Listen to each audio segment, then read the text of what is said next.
Look at you, going by the second tonight, Thomas. The board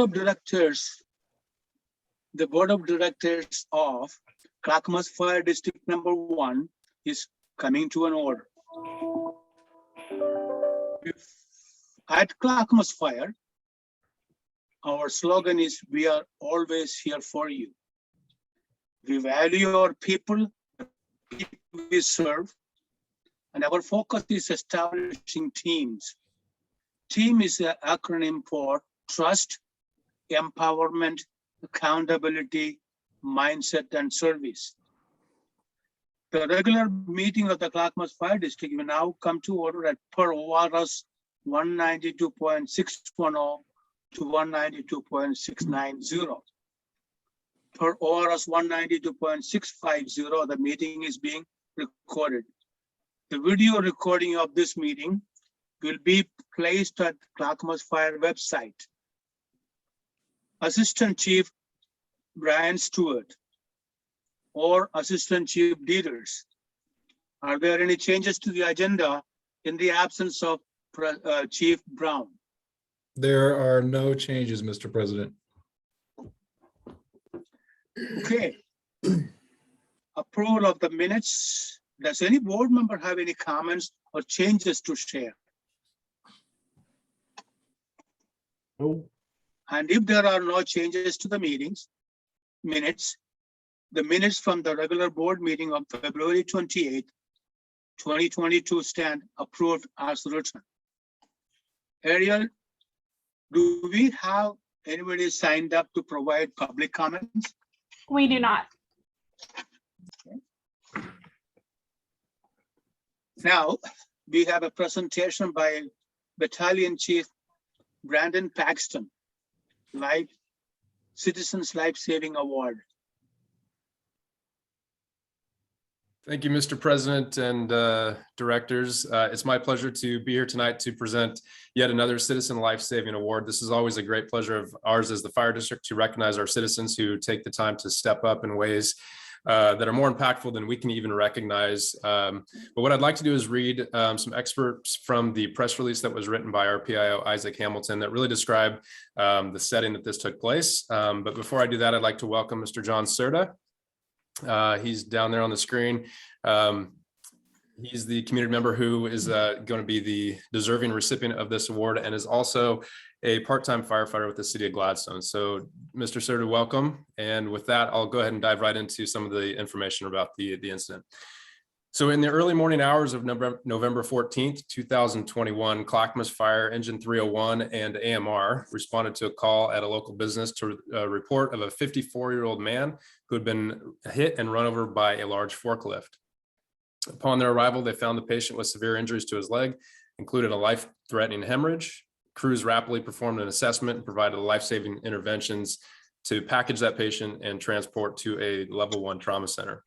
It became very clear and evident to our crews that were on scene that if it had not been for the quick response and quick thinking of Mr. John Serta, his the co-worker, the outcome could have been completely different. Mr. Serta jumped into action by applying a makeshift tourniquet to the patient's leg using his own belt, which thereby slowed the patient's loss of blood.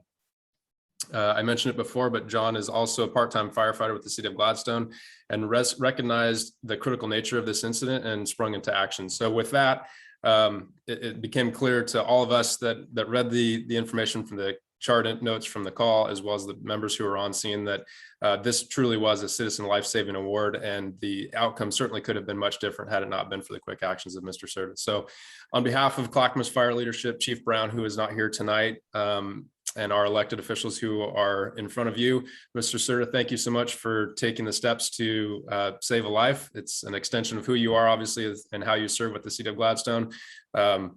We very much appreciate your contribution to the community. So we're still in Zoom world. We'd love to present you the certificate in front of our elected officials tonight, but we'll arrange a time to get you that sometime in the next week or two.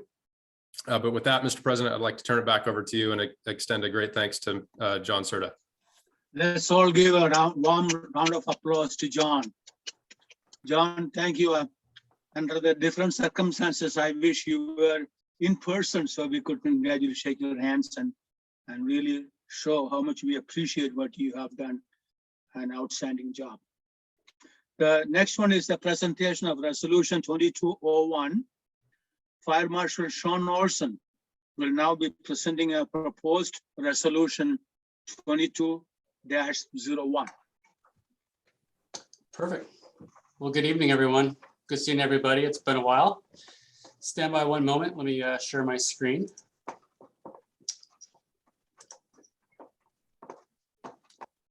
Can everyone see that okay? No, Stand by.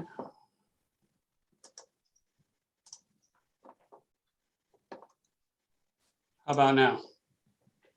It's yes, on it. Perfect. Okay, well, thank you. Well, good evening. Again, thank you for this opportunity to speak on behalf of OB-1, proposing a flat rate fee schedule within the Fire Marshal's office. To provide a little bit of background, one of the things I wanted to highlight here was the partnership we have with our local building officials. This would be something totally new within our office and within our building departments as well. So one of the things that we've established over many years of good collaboration and attentiveness to our building officials is a collective agreement that we're assisting the needs of them as it relates to building finals, fire sprinkler systems, fire alarm systems, tenant improvements, certificate of occupancies, and then leading up to the very end stage of that, which would be a building final, which would be then turned over to the Fire Marshal's office for maintenance inspections. So all of this has come as an assistance to our local building inspectors and the building officials. One of those areas that our department is responsible for and is considered the expert on is fire apparatus access and water supply.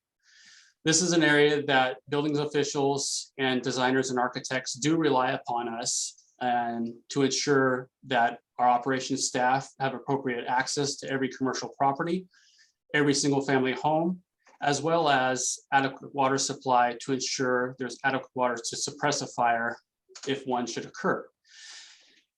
With that, we do not collect a fee for those services currently. And so this is what we're kind of looking to do within this ordinance and these amendments.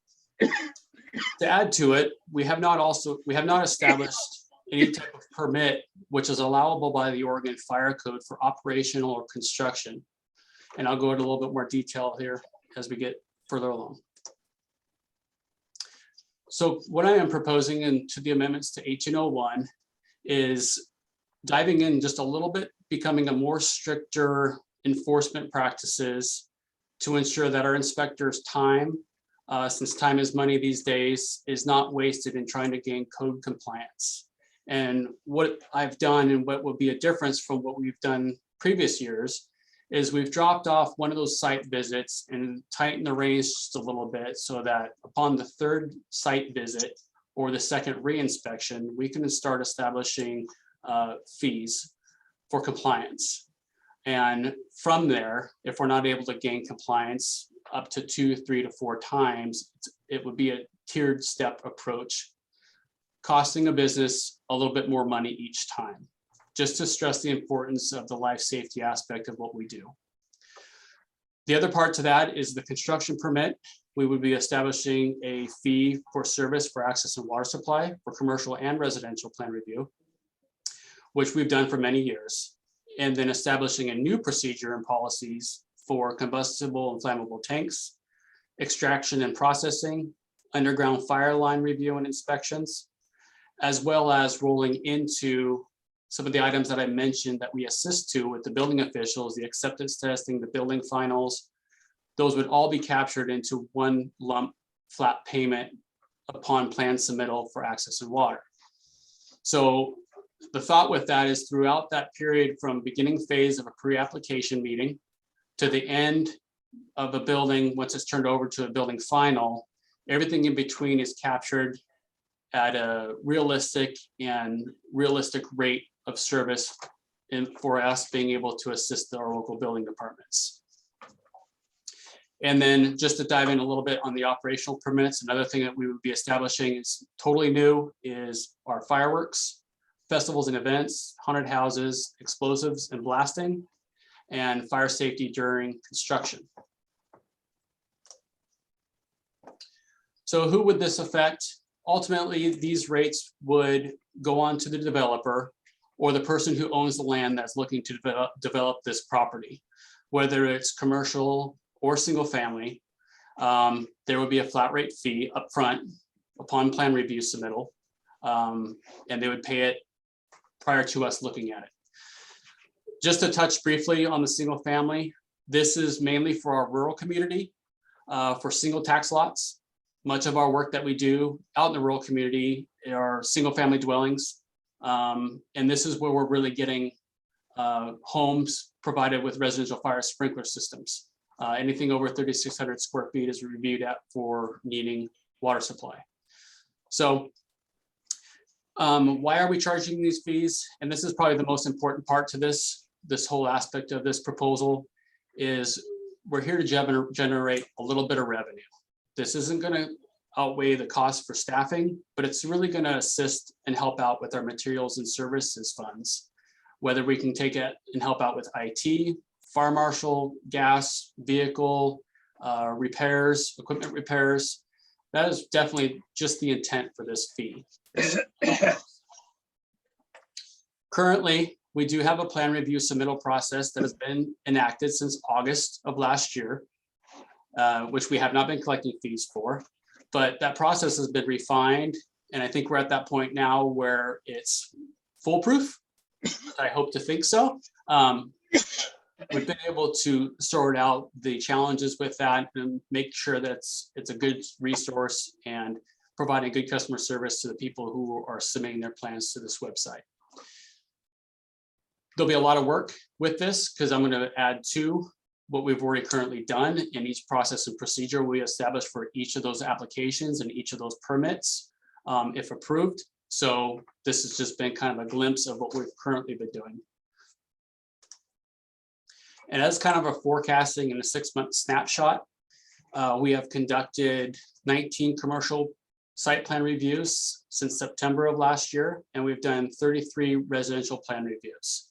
If we were to apply the proposed rates that are suggested within the amendment, we would be having about $10,000. And if we were to apply that to residential, we'd be about $5,200. One of the other items too that we've been doing for many years is firework application submittals. We receive those applications from the State Fire Marshal's office. Basically, the application will be submitted to the Fire Marshal's office. The State Fire Marshal's office will request local jurisdictions to basically do the work. Proposing, I believe it was a $35 fee per application would help absorb some of those expenses for us doing the work. And just as a glimpse and a snapshot, rolled all into the tenant improvements, the fire alarms, the building finals. This is what we've done for the last 6 months with about 160 assistants to the building officials. And that would have equated to about $29,000. And I just noticed, and I really apologize, I did not turn this into presentation mode, so I am sorry.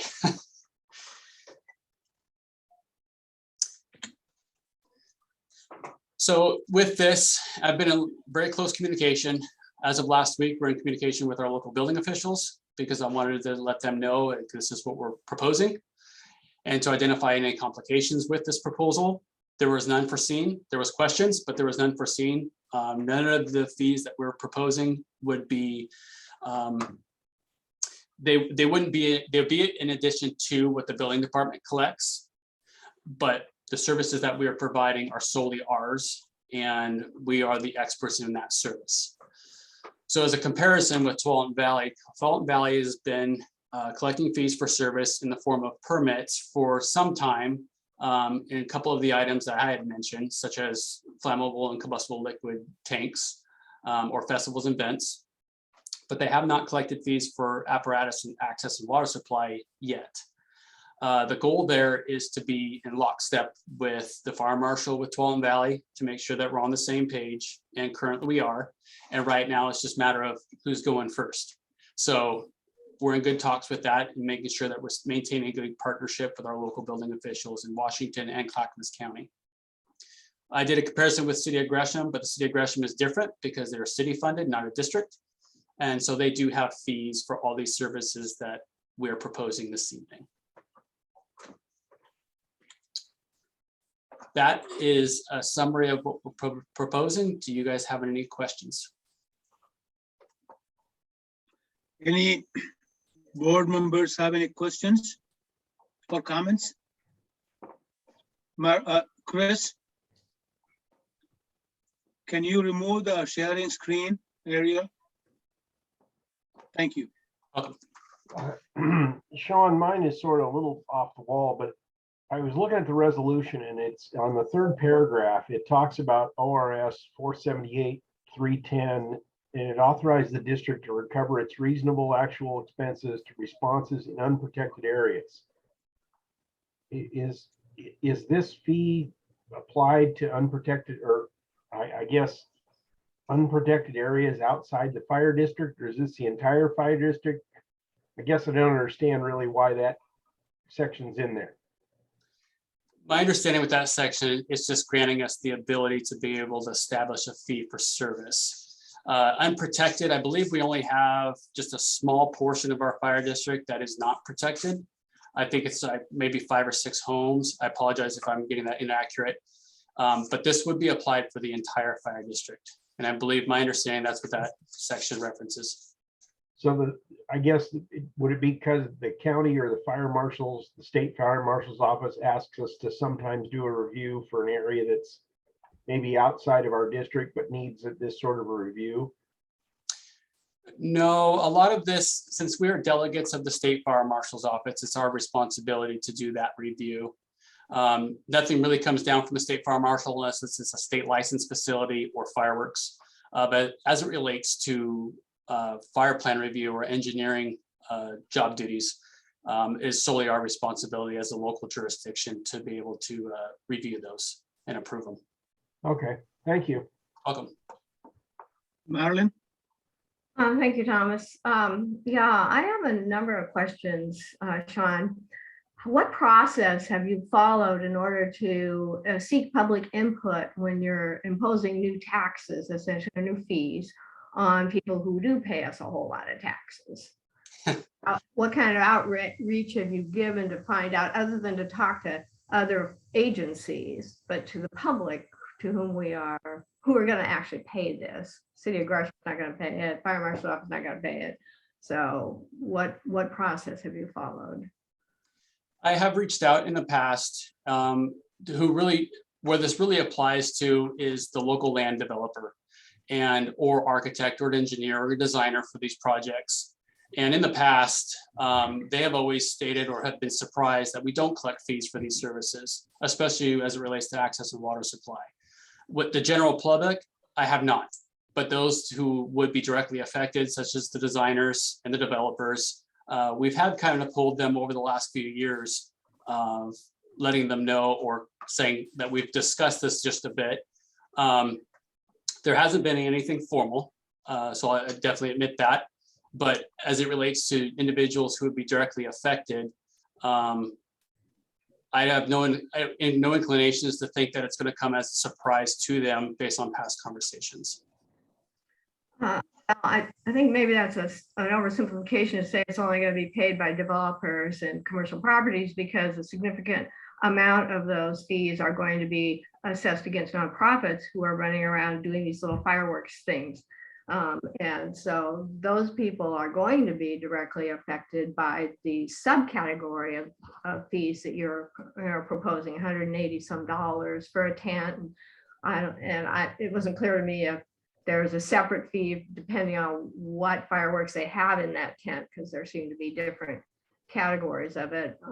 So I think that will be a surprise, and perhaps even though it seems like a small amount, could be a significant financial burden. So I would suggest that, since we can't adopt it tonight, this is first reading only, that there should be some effort on the fire marshal's office to get the word out so that we can determine whether there are going to be citizen complaints until they come around in July and want a permit and, or, find out, wow, I've never had to pay $180 before, and now I have to pay $180, and it just wasn't in our budget for that.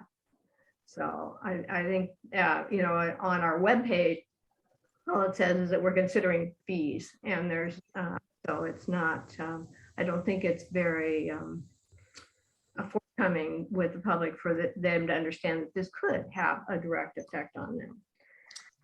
So that's something I would ask you to consider doing that. Can I add to that just a little bit? Just as part of that conversation with the fireworks, we get applications about January, February, is our typical time when they roll in. And we always work with one direct vendor, which is Western States Fireworks. They always process, well, everybody has to flood to them to get their permits and their applications, and they send them to the state, then the state sends it back to us. So I don't want to say we haven't directly had those conversations with the actual vendor themselves. So I don't know if it'd be 100% surprise, but I would definitely agree with you.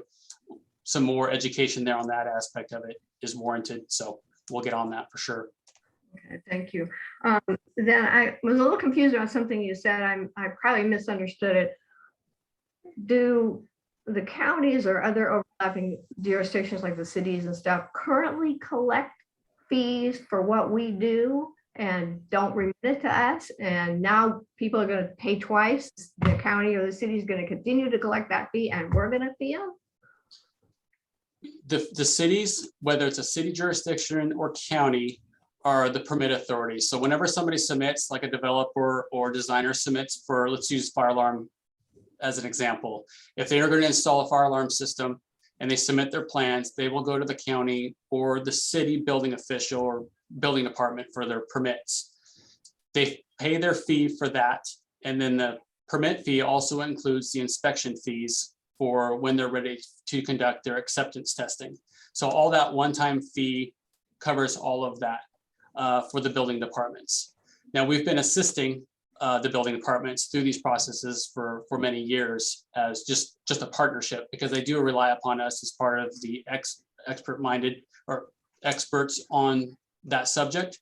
So our proposal is to really cover our costs relating to the access and water supply and not call out each individual task, such as acceptance testing or building final or certificate of occupancy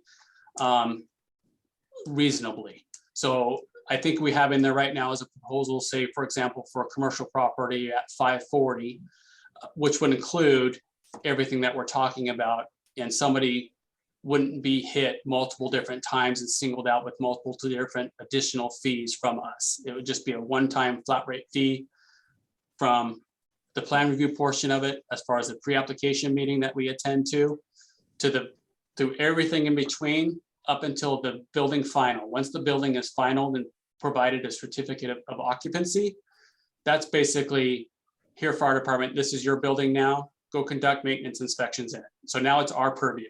Now the Oregon Fire Code applies and it's our responsibility.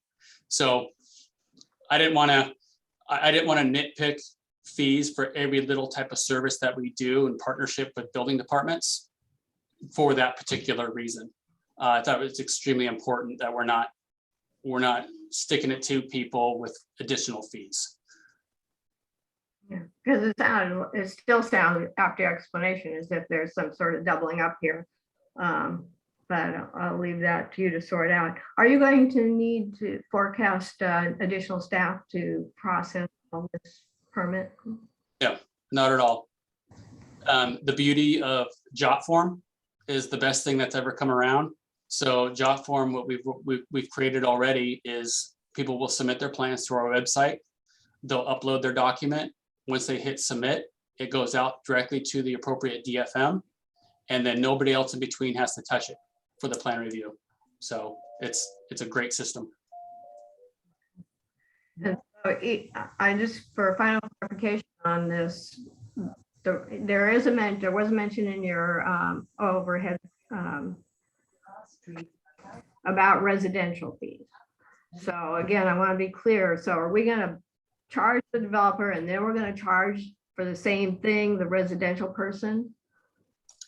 They get a double fee. The developer has to pay it when they submit for the subdivision, and then the homeowner, if they have a 3,600 square foot or more, has to pay an additional fee that has already maybe been paid. I'm not clear how that what the intersection is between the developer and the residential person. So if a builder is building a single family home out in the rural community, they'll go to the building Now, department. excuse me, I'm sorry to interrupt you, but there's nothing in this ordinance that says this is rural only. Nothing. So I don't understand why you keep saying it has only to do with rural development.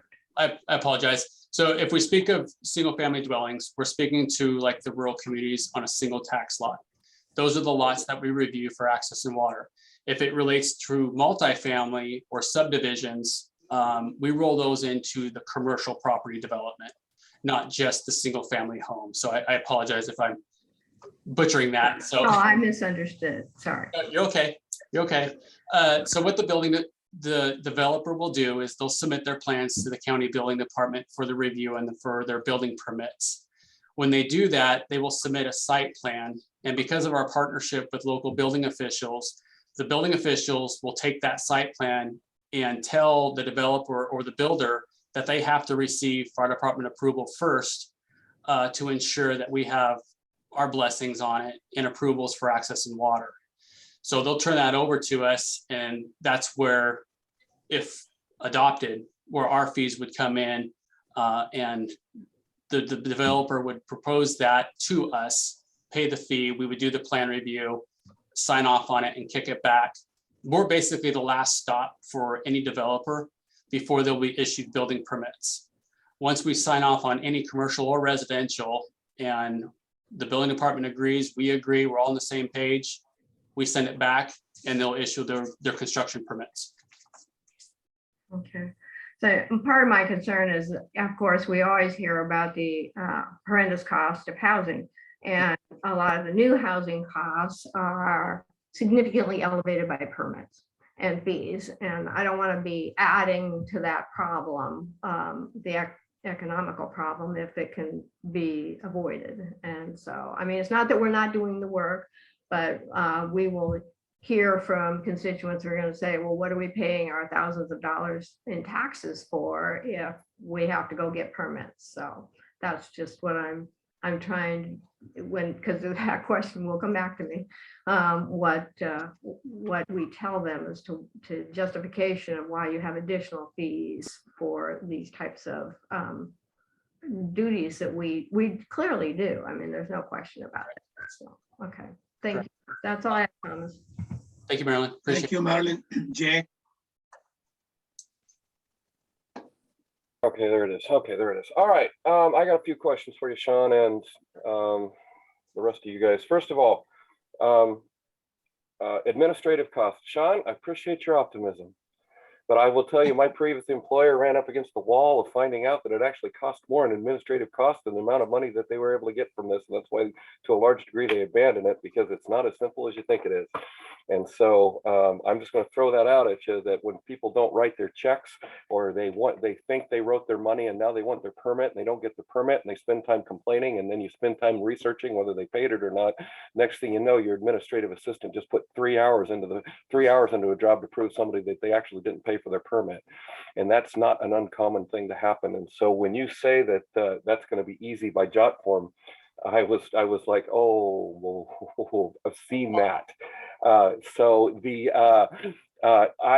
My big fear here, not fear, that's too big of a word. My radar goes up when you say that, I think the administrative cost is going to be bigger than you might think it is, because like I said, my previous employer abandoned it because the administrative costs were so high, and they were actually cost them more than doing it in the first place.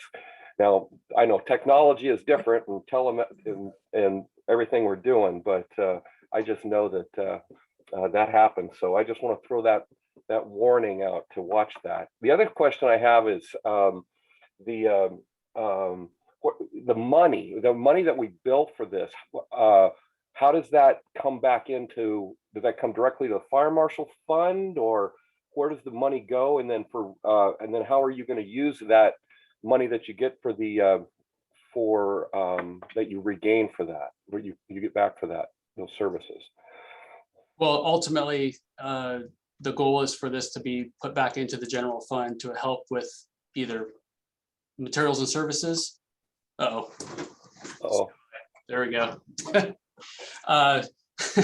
Materials and services, whether it's going to help with fleet or IT. okay. The intent is definitely not to come back with straight into the FMO. I would love that, but definitely not the intent. It would be distributed out I as. see. I see some negotiating between you and Mr. Whitaker on that. So, okay. And then I'm looking at Appendix A for inspections, where we have the second re-inspect, third re-inspect, and fourth re-inspect, that section there. So this is second re-inspect is essentially the third trip out, right? Is that what I'm seeing here? Correct. Okay. Why the big jump between third and fourth? Because it's a matter of time.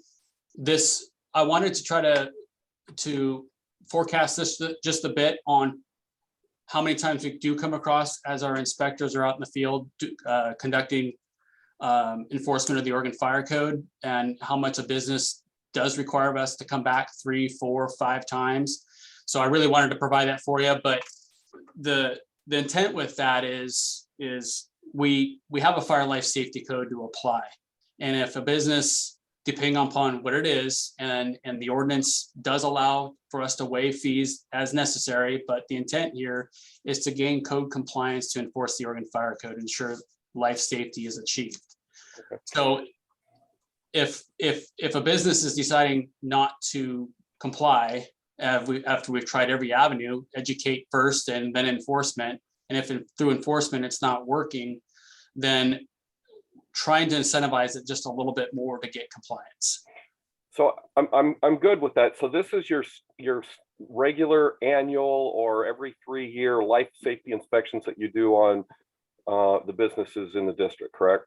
Correct. It's not just building complaints. Okay.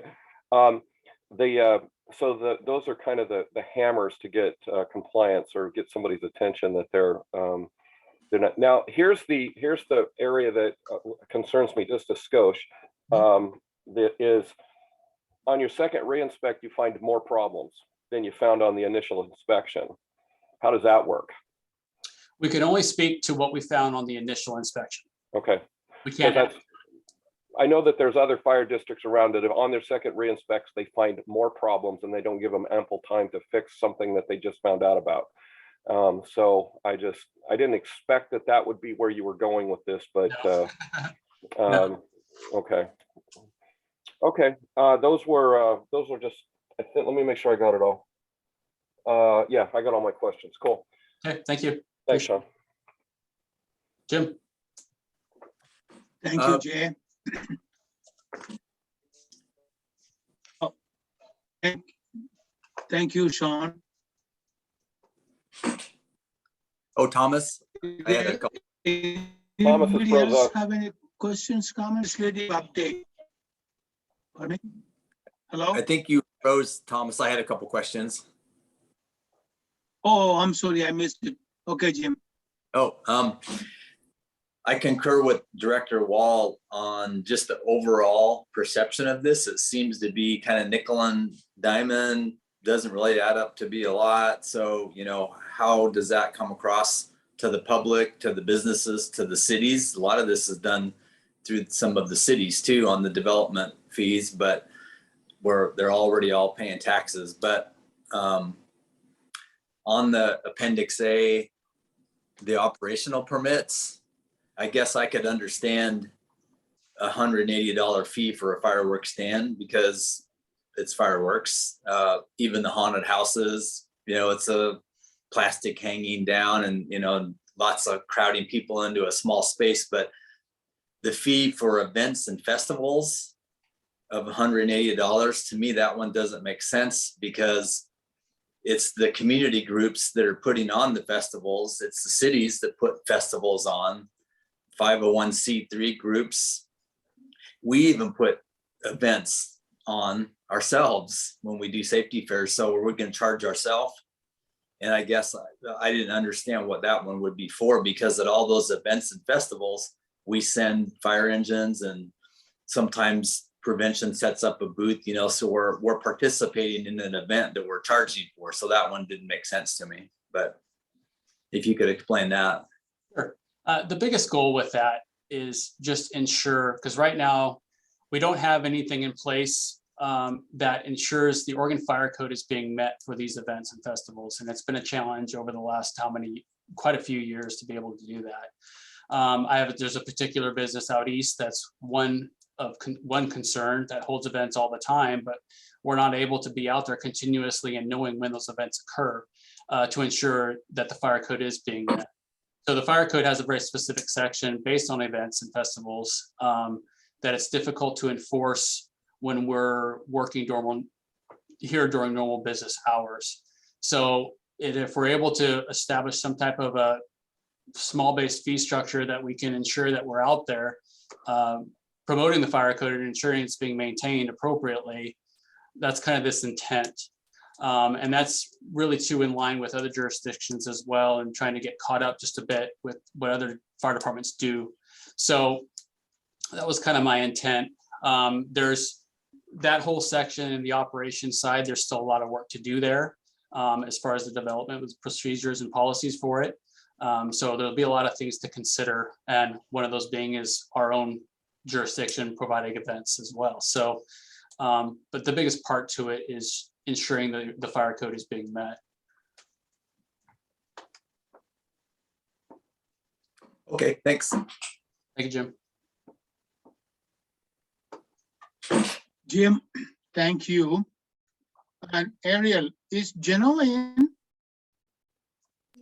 She is. I'm trying to move her over as a panelist, but I'm thinking maybe she stepped away from her computer for a minute. Oh, there she is. Legislative update. Genoa, do you have a legislative update for us? I do. Things haven't changed since the last update I sent out. Primarily wanted to address Senate Bill 1582, which would have allowed the Board of Directors of Rural Fire Protection Districts to annex properties, improved properties within 7 miles of the station. That did not pass, but it has been refiled and will be back next session. And then, of course, House Bill 4097, which would have been the limited time $1,000 tax credit for volunteer firefighters. Neither one of those passed, but they'll both be back next time. The last 2 days of the session, Representative Evans out of Monmouth, who previously chaired the Public Safety Committee, stood up 2 task forces, one on disaster recovery and one on firefighter capacity. I'm serving on both of those. And then the legislature adjourned on Friday. The following Tuesday was the filing deadline for everyone to file for office.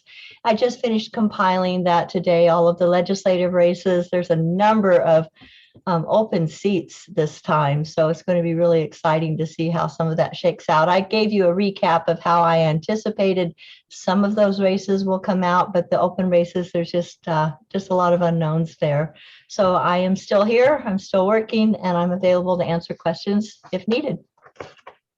Thank you, Genoa. Does any of the board members have any questions or comments to share? Okay, I didn't see anybody. Director Syringe, do you have an interagency? Thomas, excuse me. I think you need to step back and read the resolution.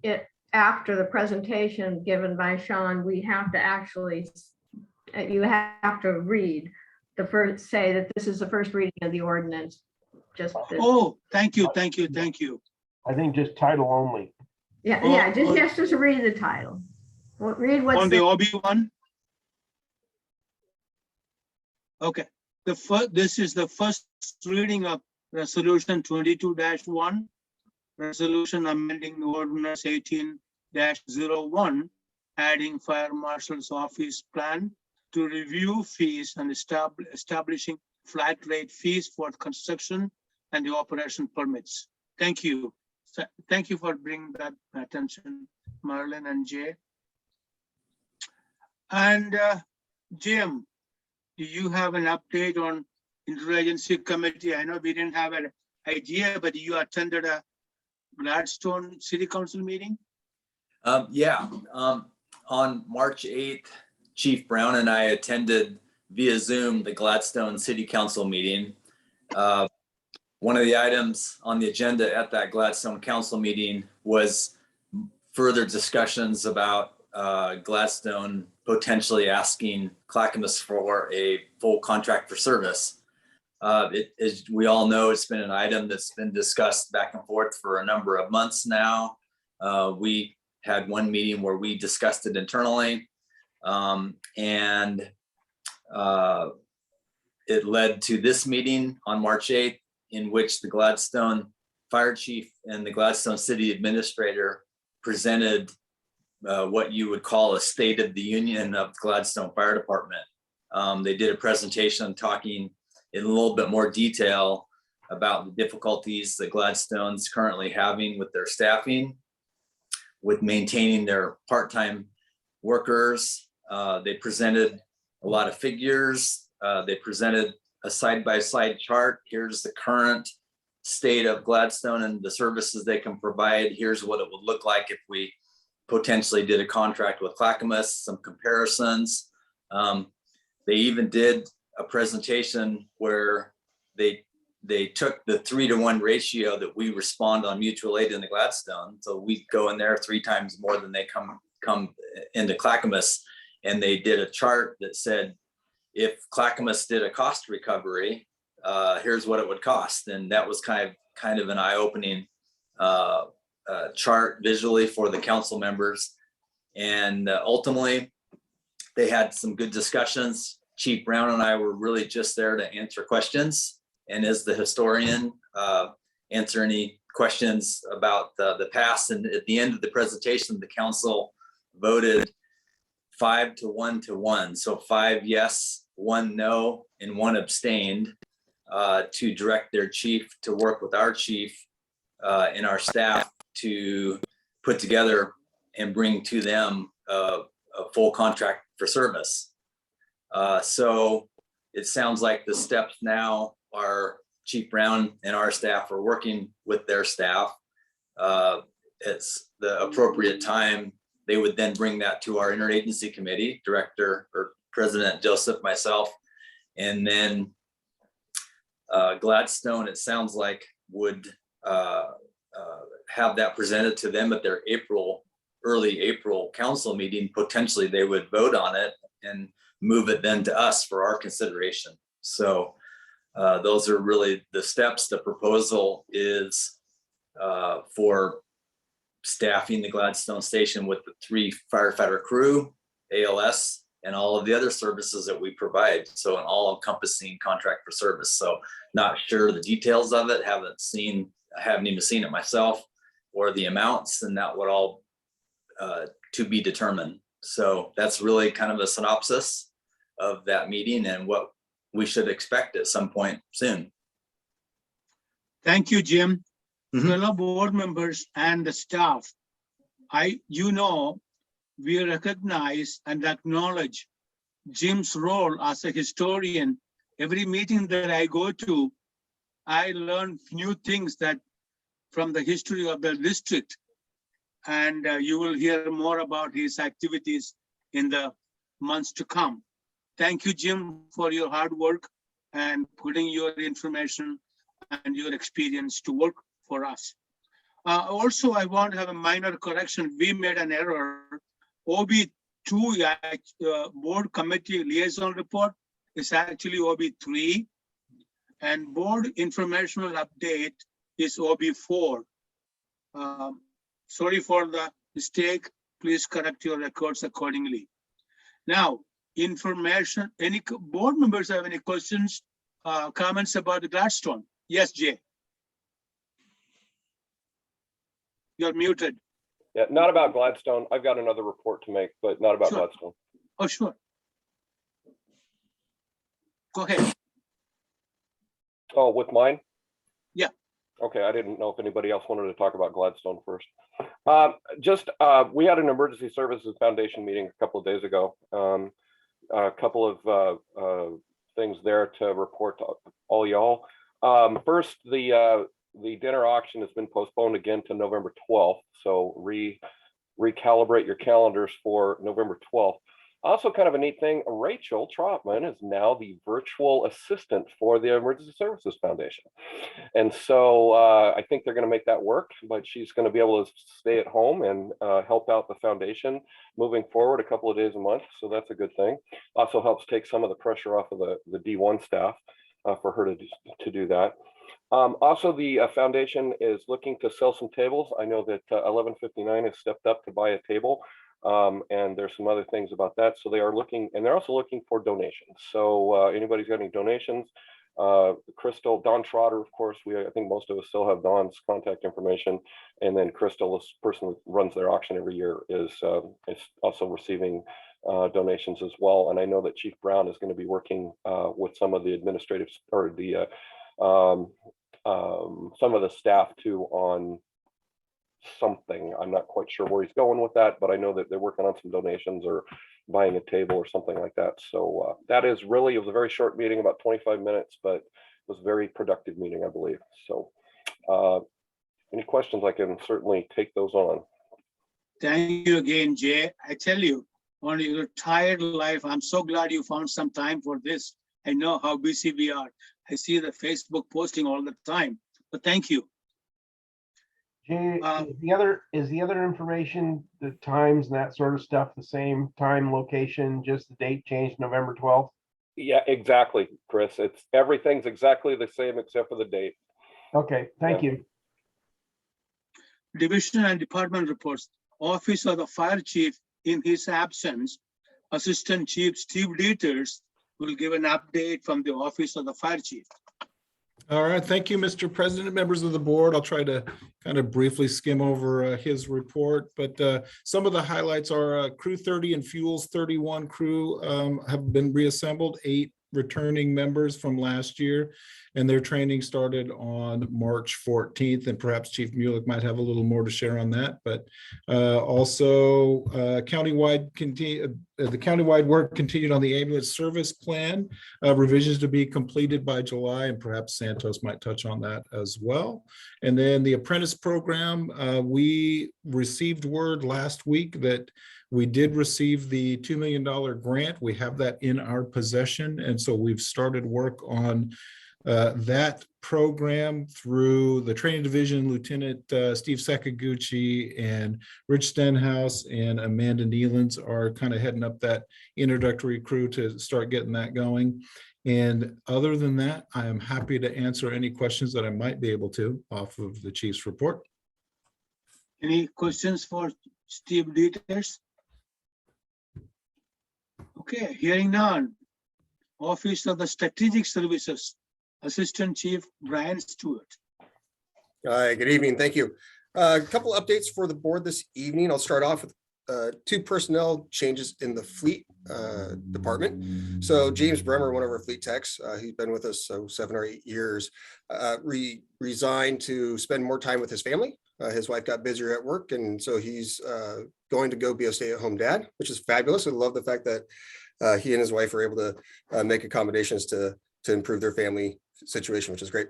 But in his stead, we were able to pick up a Navy veteran. So we have Trevor Stratton, who started his first day with us as a fleet technician. So he'll be working on fire engines where he used to be working on F-18 Hornets. So I think he'll be able to learn a couple skills, but bring a lot of skills of his own. We're currently working on completing the Fuller Roadhouse, getting that ready to inhabit with some of our personnel.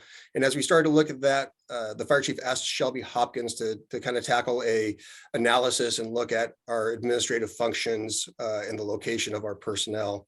So that package isn't quite wrapped up, but it was a really good opportunity to see Shelby shine in a kind of a new role for her, as well as just the collaboration across the department heads to come up with a new plan as that's emerging.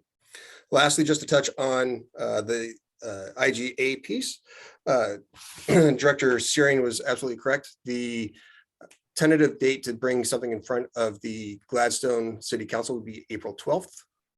Then if that's approved, we'd like to see it in front of you April 18th. I'll be reaching out to the interagency board here shortly We have not just Gladstone to talk about, but also a couple other updates with Sandy and then another agency that's looking at coming on with fleet services. So a couple of updates for you in the next, probably next week or so. With that, I'd turn the time back to you, President Joseph. Thank you, Brian. Any questions, comments? Okay. Looks like Director Cross. Yeah, hey, Brian, Yes. if we have an F-18 technician working on our fire engines, can we anticipate better response times moving forward? Just My question would be, since no one will let me drive a fire engine, can I fly one of those planes? I'll let Chief Carlson answer that one. Looks like a no across the board again. I never get to have any fun. Jim will have to consider that. Chris will have to work on that. Division Chief Carlson, will you give an update on support services, sir? Thank you, Mr. President, members of the board. I'll just take a quick minute. One of the best parts of my job is I get to laud and applaud our awesome employees in the support services division.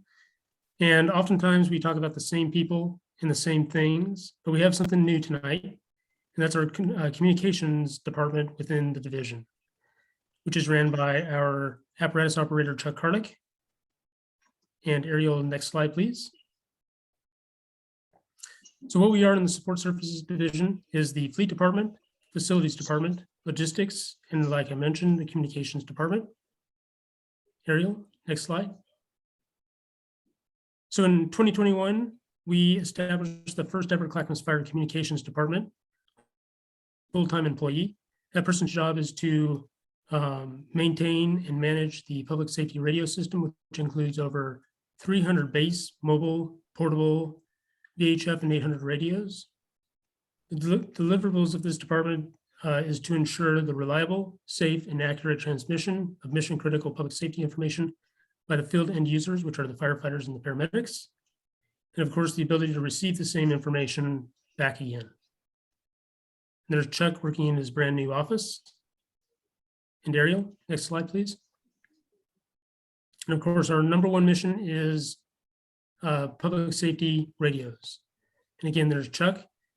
We want to congratulate Chuck. He just recently was selected as a Oregon State Fire Marshal INT Comms Tech Unit participant. I'm sure he'll be very busy this summer.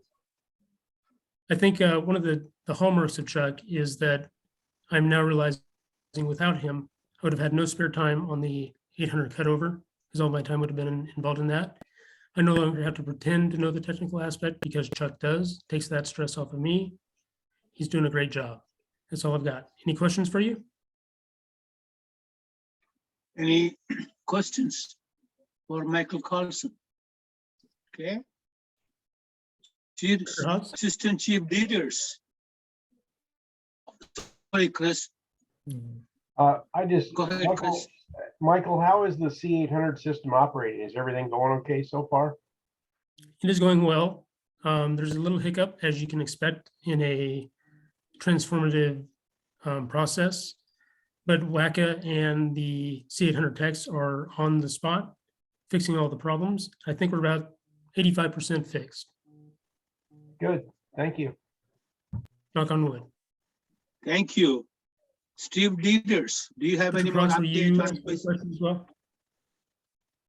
Yes, actually, just a couple of quick updates for business services. We're still working with Sandy on the feasibility study for AP Triton. We don't have the technical review back yet that I'm aware of. I did reach out to Chief McKinnon, but as soon as we get that, we'll do that review. And then Human Capital has just been busy with a few entry-level tests that we're going to be taking to civil service in April, but that's about all that I have for updates. Happy to answer any questions, though. Any questions? Okay. Fire Marshal Sean, do you have any updates, sir? Sure. Thank you, sir. I just wanted to highlight a couple of key points that the Fire Marshal's office has been working on. One of the highlights over this last week was Inspector Rich Stenhouse, who was able to testify against an arson 1 case due to a fire that occurred 2 years ago at the Blue Heron paper. Because of his expertise, he was able to assist the district attorney's office and the prosecutor in getting an arson 1 conviction. Inspector Ryan Cordero also assisted with this investigation, as well as operations staff. Recently, the FMO has been working on ways that we can be more efficient in what we do. One of those means is we're establishing a new open burning permit and application process, which we're going to roll out most likely next week to our operations staff and to our administrative staff, utilizing jot form again. But utilizing that is really going to help streamline a lot of things that we do as far as open burning. One of the new things we'll be doing is a backyard burn permit, which is strictly voluntary right now and educational with no fees. And the purpose of that is to provide education out to a public to help reduce the risks of wildfire during the summers and the spring months. So that will be coming out. And then lastly, I spoke to it earlier regarding our fire department plan review process, which we established back in August and early September, is another one of those meetings that our group has done to help provide that efficiency and streamline what we do, so we're not wasting time and using time effectively. And that's just kind of a glimpse of what we're hoping that the future is going to look like within the Fire Marshal's office. So thank you for your time. I'll turn it over to Community Services Chief Whiteley.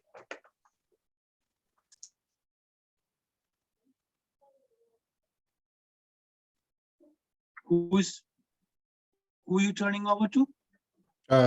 He's thinking of a meeting that's tomorrow, actually, where he'll be turning it over. So he's just a little mixed up. So no changes to the agenda, sir. Okay, thank you. My apologies. That's okay, Sean. That's okay. We are all human. Just We're ignore all that part. human. Hey, you're putting up with me. I mean, that's nothing.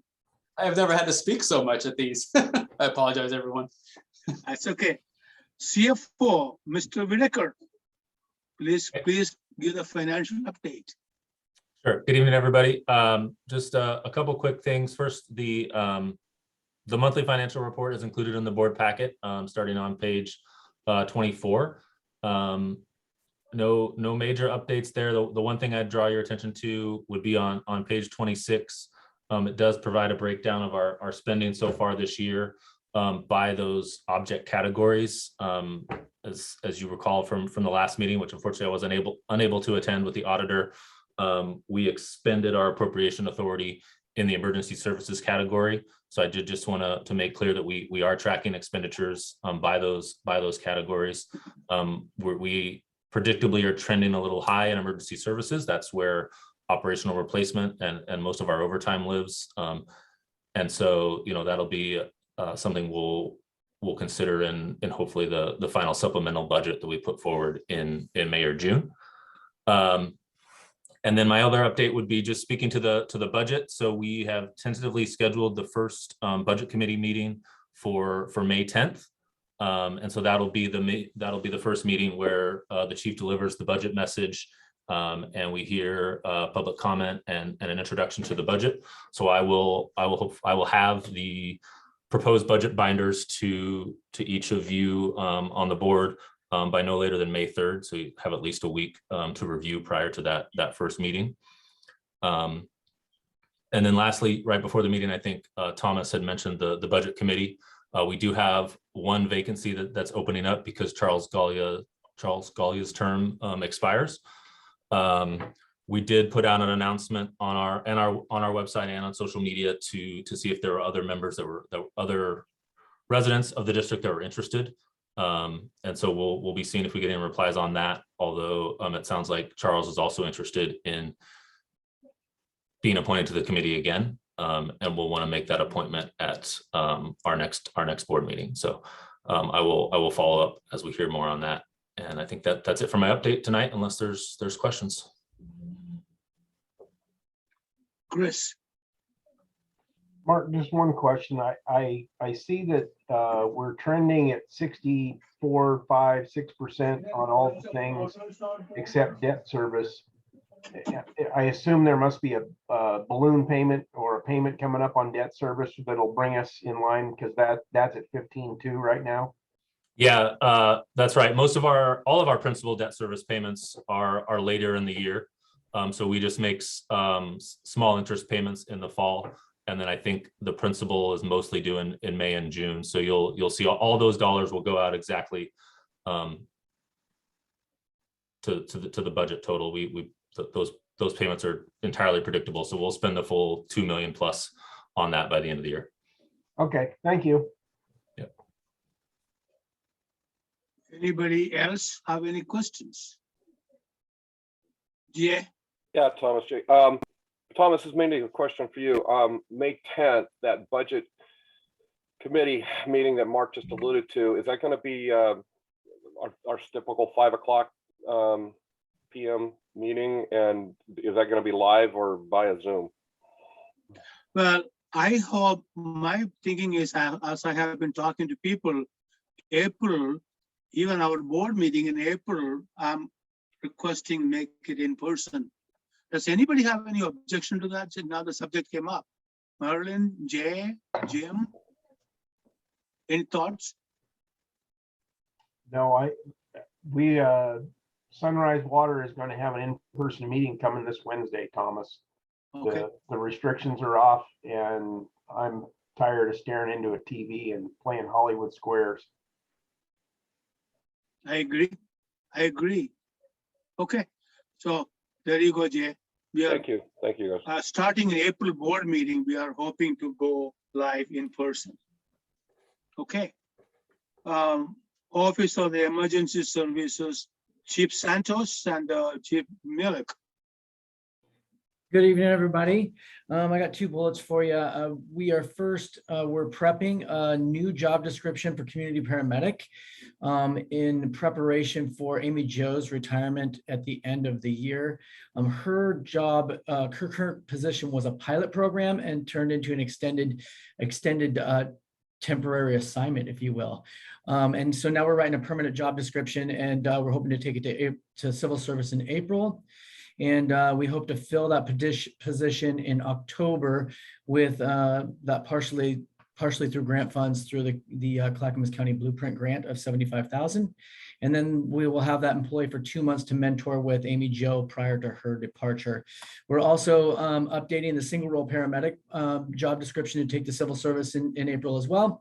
We will test for both of those upcoming this year and create new lists for potential hires based on promotion from a single role paramedic to firefighter, and then any other deployment model changes that could create some vacancies or opportunities for single role paramedics.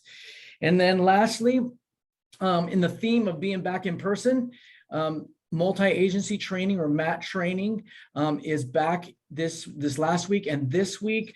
This is where we get all of our county agencies together and we train on medical topics.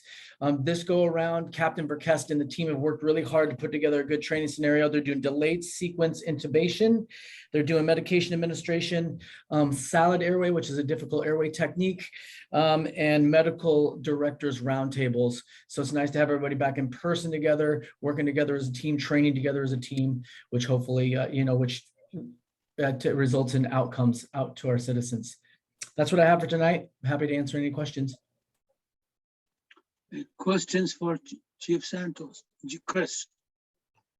Do we have to allow Amy Jo to retire, or can we just tell her we prefer she didn't? Buddy, my palms are sweaty every single day over that. She is going to be a giant loss. Could we snivel and whine a little bit?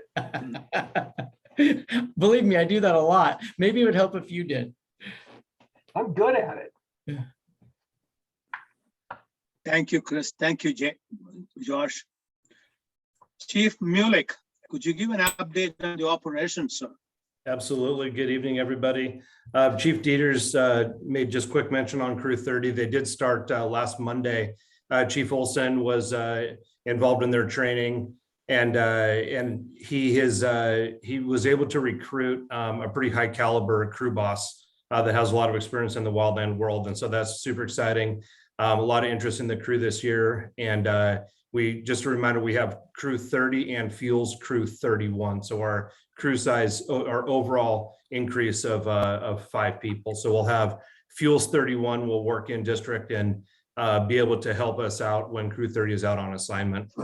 As far as just a little bit more on the operations side of the comms concerns, I know Chris Hawes asked a question about kind of what still exists. Clackamas Fire has put a bunch of pressure with some of our neighboring organizations on C800 and WACA, and we've asked them to give us a weekly update just for accountability, because this is a big issue.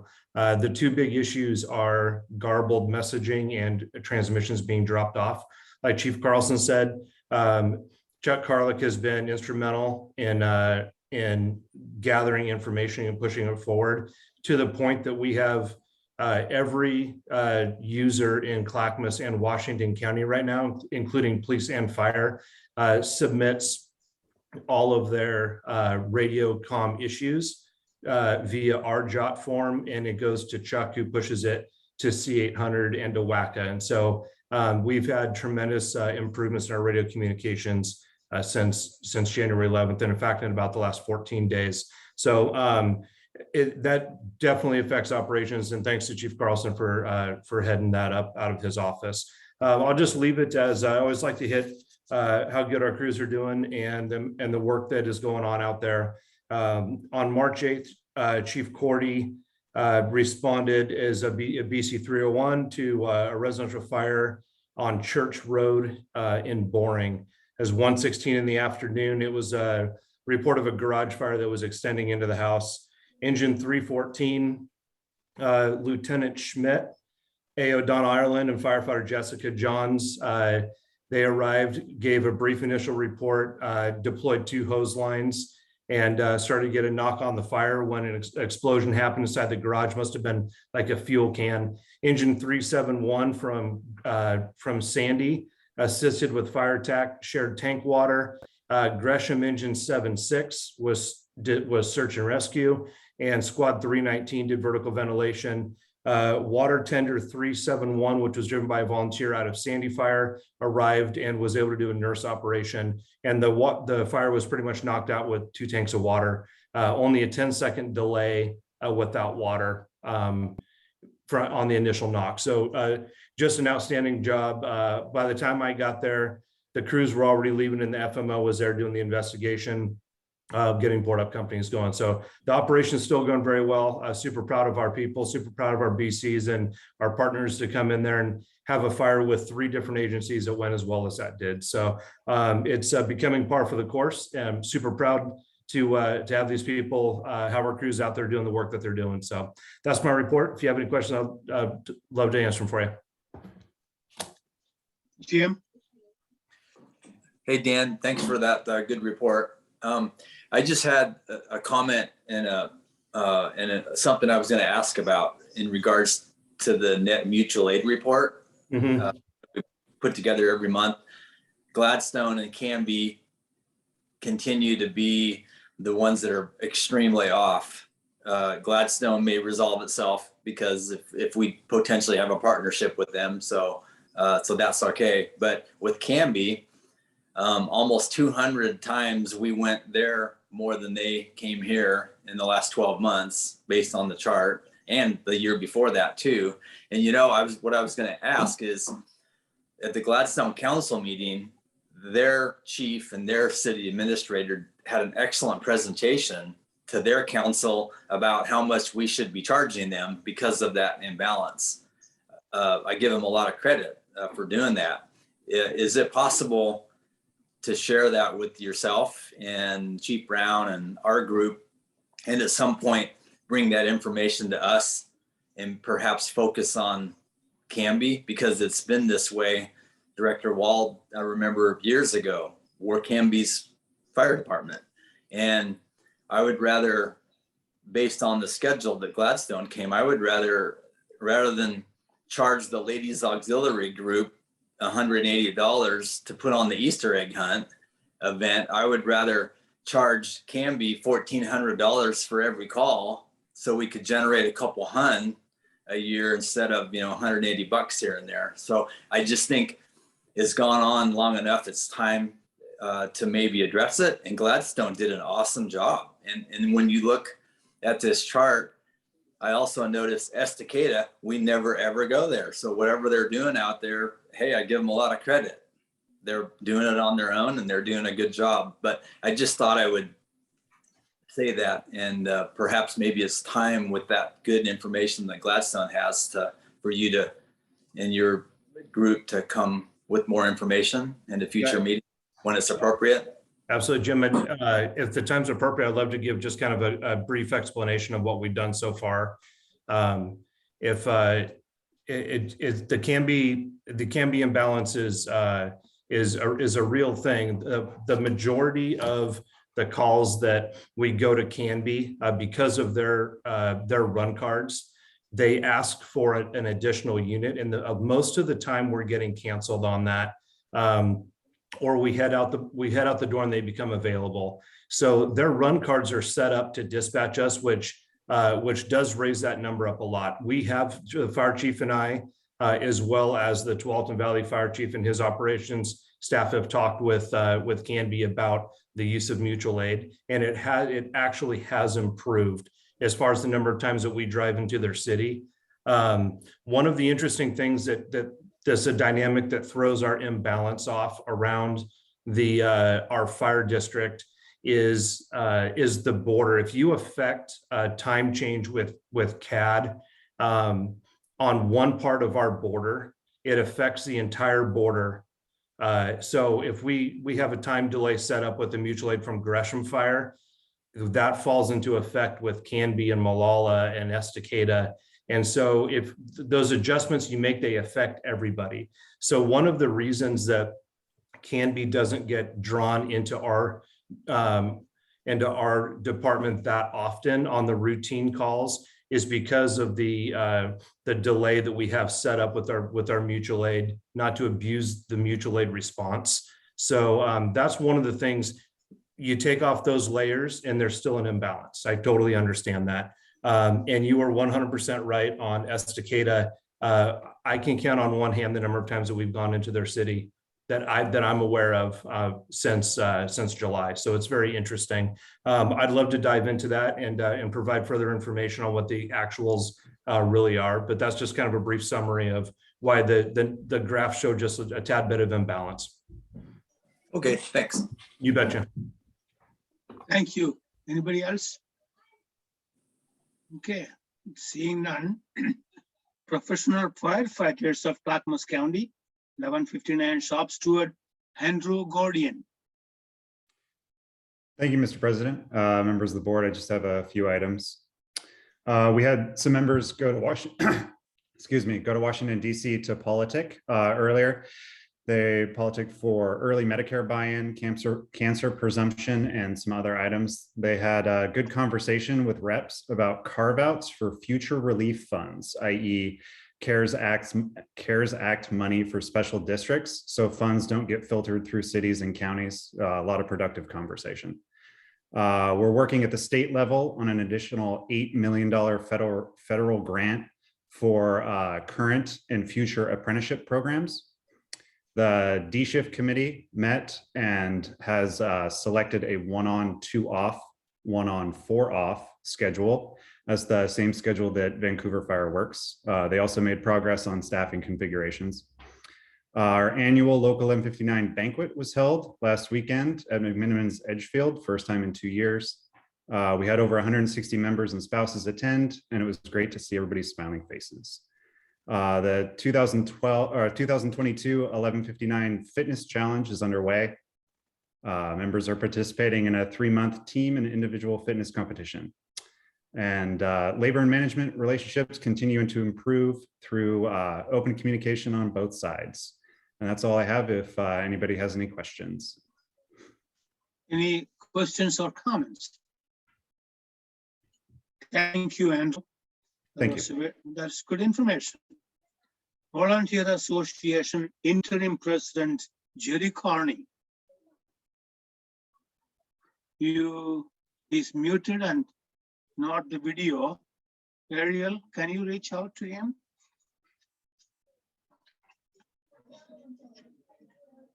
No, I can't hear you.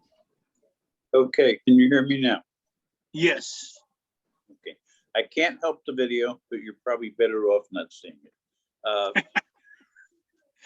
I am operating off my iPhone instead of my computer. I had some difficulty getting onto the system today, so please bear with that.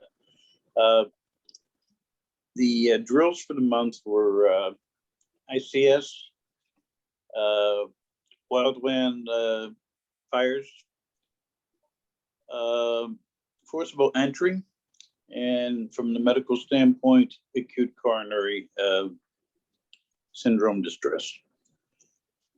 The coverage was for station 12, 18 out of 28, station 13, 8 out of 28, station 21, 20 out of 28. And in addition to those coverages, from home signups, we're on 5 of 28 nights for rehab. I don't have anything special or spectacular to report. We don't get to go to Washington or to Salem or anywhere else, but if anybody has any questions, I will be happy to try to answer them. So you are giving a good report without going to DC and even Salem or even the Oregon City. So you did a good report. Thank you, Jerry. Any questions or comments from the board or none? Okay. Well, with that. Hey, Thomas, I got a quick question for you. Sure. Hey, over the last few weeks, we got an email from Ariel about doing a photos and a group photo and individual photos. But I didn't ever hear where we landed on that. What are we going to do that at before the next board meeting, or where are we going with that? I don't think we have completed the survey. I have not had the result. I'm assuming if we are going to be meeting in person on April 18th, let's maybe meet a little bit earlier, subject to Chris's availability, maybe half hour early so we can take some pictures. And like I saw Marilyn's email, color combination can be recommended by the photographer, whoever that is, so they can recommend us. We don't want to be all in the same color. Of course, I blend in with any dark background anyway. Okay, I'm good with that. We just need to make sure Ariel knows to bring a camera that night. Okay, communication to follow. Yeah, okay, cool. Thanks. Okay, that is all the information items and correspondence is included in the package. Our next board of directors meeting will be on Monday, April 18, 5 p.m., most probably in person. And with that, our regular board of directors meeting is recessed at 6:17 p.m. And let's, how long? 5 minutes be okay for all of you to rejoin or more? Jim? Okay, so we'll meet back in 6:22. Thomas, I think you need to read the thing about going into executive session according to ORS, whatever numbers follow after the ORS. According to my history is, Chris, I call, board members, please log out of this Zoom meeting and log into the executive session 2 meeting in 5 minutes. No, I think Thomas, what he wants you to do is read the title on 11. Title on 11. Yeah, executive session call to order. Yeah. Okay. I thought we could do that. We're not calling it to order, but that's what we're going to convene for that purpose. Oh, okay. Executive session call to order. Will be calling to order, discuss labor contract negotiations. Pursuant to RS 192.660 sub 2 sub D. Thank you. Good. Okay. All right. See you in 5. Okay. See you in 5. Okay. So everybody, okay. The regular board of directors meeting will now reconvene at 6:57. In the executive session, no decisions or actions were made regarding the labor contract negotiations. Anybody has any comments or questions before we adjourn the regular board meeting? Kind of having to do with nothing, but Ariel, when I log on to the executive session, I don't have to input my email. But when I log on to the regular sessions, I have to put in an email every time. Yes, I did that too. Could you see if we could figure out how to not do it on any of them in your spare time, please? Okay, yeah, I'll work with Tracy. It may be because this is a webinar instead of a Zoom meeting, but I'll work with her and see if we can find a better option. That's Thank you. I exactly, that's appreciate exactly it. what it is. That's exactly what it is, Earl. Chris, hopefully we don't have to do this damn thing again. I was trying real hard not to say that because, you know, Well, you know, I know Jay told me several times, Thomas, this is a public meeting. You have to behave. So I'm behaving as best as I can with this.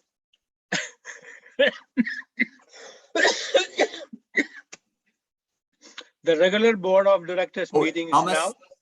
Yes, sir. Oh, we were talking about in person for April, and in the future, as we go on, is it going to be an option if we're gone, if we're out of town, to Zoom in a meeting? They call them hybrid. A lot of agencies are doing both, or are we just gonna? I think so. I think we should. Not have it at all. Jim, I think one of the things, I don't know if it's the executive order or an edict or whatever has happened. They've now kind of added one that we're now going to be required to do both, I think, which I think is a good idea. I think allowing the public to see this, since everyone has built up the capability to Zoom these meetings or, you know, video broadcast, to keep that going. So I agree with you, Chris. I agree with you. Jim, I'll definitely have a discussion with Nick when he returns, and we'll talk about that. Jay? Yeah, I talked with Nick, and Ariel and Brian might have more on this because I just talked to Nick the day after our last meeting, and we talked about that very thing. And I know that there's work on doing a hybrid. They had some AV technological bandwidth, the right camera, the right microphone, the right kind of stuff that they were working on. But Brian, I don't know, maybe you know more about that, but I know that Nick was working with, I think, IT on that. I don't know.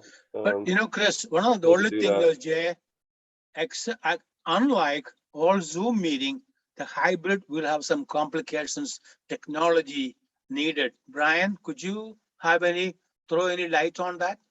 I can share just a little bit, but I know Ariel's done more research on it. It was a process that Rachel and Oscar started on a few months ago. And we've gotten quotes ranging in the tens of thousands of dollars to get, you know, a really world-class setup going. And I don't know if we need that, if we're looking at accessibility versus top tier. So there might be a range in there that we say, hey, we want to make this available. We wholly recognize this isn't where we want to be, but with the dollars that we have a solution that at least allows people to participate from home or work. But with that, there were some staffing just differences that occur with, as Ariel described well when she worked through the process, being a host of a Zoom meeting is a job.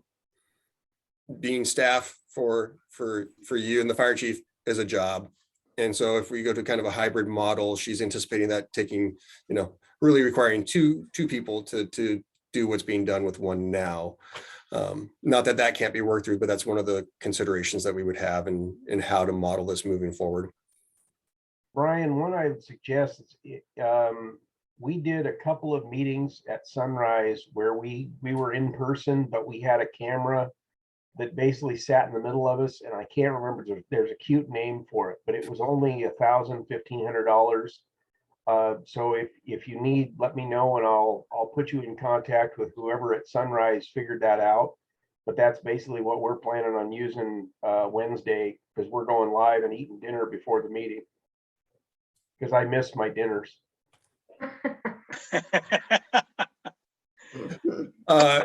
Yeah, thanks, Chris. We'll work on that and staff can reach out and track that down. We're, a reasonable priced solution is probably in the ballpark, but investing Chris, 20 grand. also, also Nick is familiar with the hybrid. In his church, he said he has a fantastic program and he's aware of it, so that I'm sure Nick and Brian will work out the details with Ariel, and we'll do the best we can. Does that mean we're going to start having our meetings at Nick's church? No, I think we should start having him at Jim's beach house, since he seems to have just stuck himself down there and doesn't move. I know where. I know, that's exactly I'm thinking. Come on down. We got lots of room. Okay, you all heard him say it. So if I show up on his front door with a bag in my hand, he can't complain. All right, friends, it is 7:03. The meeting is now adjourned. Good night, all. Good night, everybody. Thanks.